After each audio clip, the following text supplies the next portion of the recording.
Age of Stupid is a documentary, a climate change documentary set in the future, asking the question, why didn't we stop climate change when we had the chance? So looking back at now. Franny Armstrong is the director, and she made the McLibel film. When she made McLibel, it's about McDonald's. She sold it to the BBC, but the BBC lawyers got very nervous, so they pulled out, and Channel 4 also in the UK pulled out. So she had a finished documentary on her hands and no broadcaster, and she ended up self-distributing McLibel, and she got 25 million viewers for it through her own efforts. So through that experience, she realised that keeping the rights to your film is the most powerful thing you can do. And as campaigning filmmakers, we always want to hold on to the rights because we want to be in control of who sees it, how much they pay, and so that we can get the film out as far as possible.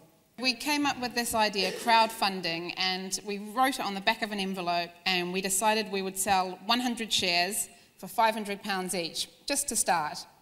And it was really, really scary because we invited everybody to this event, we put it on our mailing list, and we said, we're selling the first shares in our new film. And we're working with John Batzek, who's an Oscar-winning producer, and his lawyer phoned us and said, this is the most original film financing scheme I've seen in 25 years, but it's completely illegal. So that was not a good start. But we found out that we just can't call them shares, or we have to say shares, because they're actually limited recourse debenture loans. Nobody's going to buy that, so you have to call them shares. So we started this crowdfunding adventure, and we invited people to an event. We had no idea if anyone was going to invest. We had nothing, to show. It was in 2004, and the first night we raised £37,000, which for us was a huge amount of money.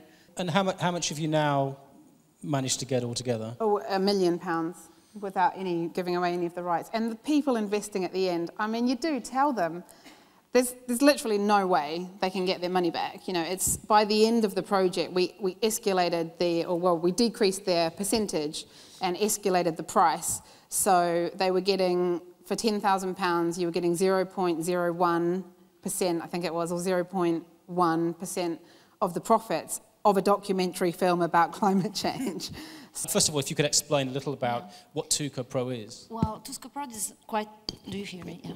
It's quite different because it's a platform. So it's a platform, website that proposes different projects to the internet user, where they have a catalog, they can choose the project that they want to support and put money inside. So in exchange to that, we give exclusive services that can be completely different. We do that we decide that with the producer or the distributors, because we can enter in co-production or an help of distribution for the cinema release.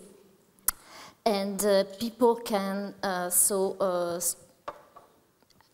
when it's in production, they can start from the beginning until the cinema release to support, to looking what happened during the production, so during the shooting and after the post-production.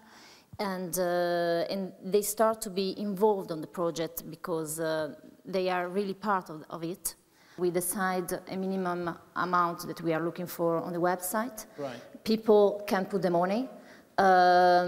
We tell to the people that they choose. If we don't arrive to collect the minimum of the amount on the limit date, we refund all the investors. Right. And because we consider that internet users didn't believe in the project and didn't want to go into production with them.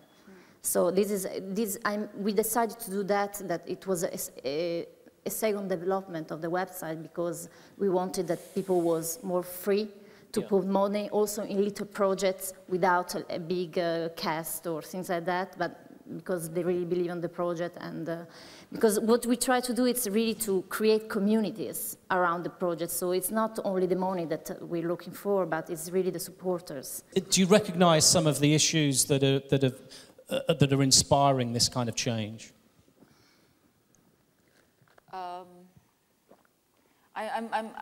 I love projects that I think reach out beyond sort of like the traditional realms. We come to cinema every year and we all sit down, we all talk about projects, and we watch films, and we drink a lot, and we smoke a lot, and in the end we work together or we don't, and that's been something that's really good. But I think the internet has changed the way, you know, we all live and we all interact, so much so that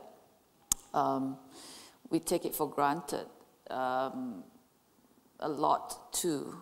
I know that the internet is the hot buzz thing, but there's so many people that still do not go on the internet. My parents never go on the internet. They still want to see what's on the news and what's, you know, on the news and what's in the newspaper. And so we try to still, I think,